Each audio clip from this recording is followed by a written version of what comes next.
Hey freedom lovers, this is Dr. Peterson Pierre with America's Frontline Doctors, bringing you today's Daily Dose. Last week, the First Circuit Court of Appeals ruled in Foote versus Ludlow School Committee that parents have no right to know if a school is steering their child toward gender dysphoria. Yes, I said it. The court said this.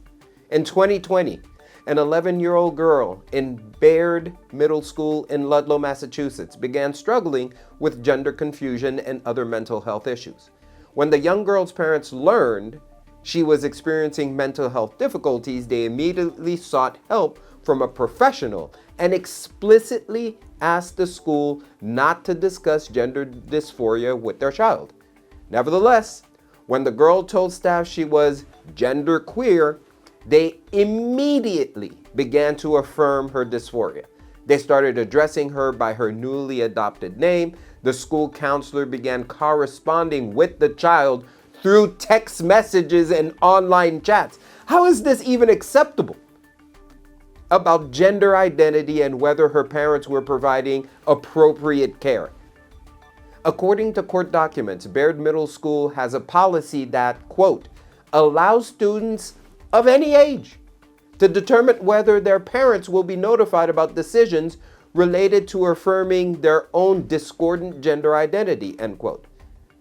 Superintendent Todd Gazda boasted that under his leadership, Ludlow Public Schools would, quote, continue to help children express who they are despite parents' wishes to the contrary, end quote. He's boasting about this. The parents sued the school and, not surprisingly, unfortunately, lost. The parents appealed, and the First Circuit Court of Appeals also ruled in favor of the school. It also concluded that while parents have control over their children's upbringing at home, they have no say in public school education, which is best left to the expertise of the government. Government's not an expert in anything. Well, not true. They're an expert at wasting money, that's for sure. They're an expert at propaganda, but nothing that's good for kids. This ruling sets a dangerous precedent. Judges who refuse to acknowledge biological reality cannot be trusted to interpret the law objectively, and I think they should be removed from their position.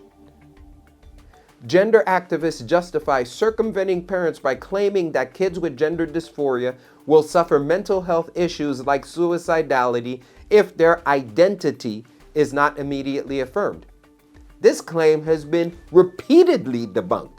Not only do nearly all children outgrow this dysphoria, but evidence shows that dysphoric minors are not more prone to suicide than others who struggle with mental health issues.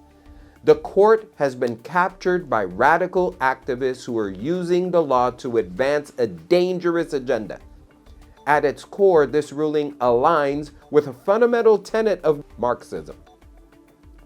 The idea, the dangerous idea, that children belong to the state, not to their parents.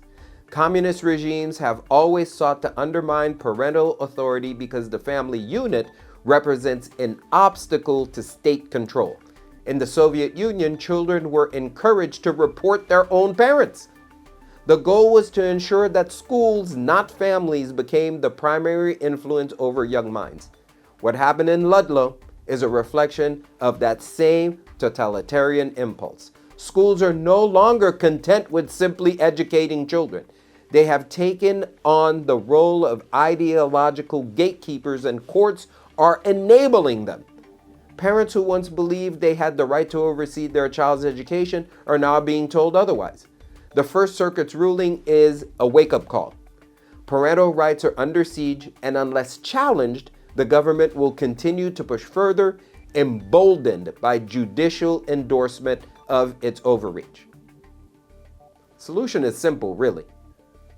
Parents need to stand up and protect their kids.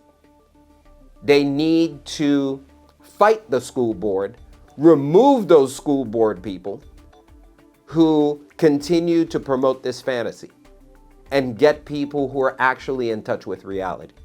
Because at the end of the day, make no mistake about it, the schools, they only care about their money.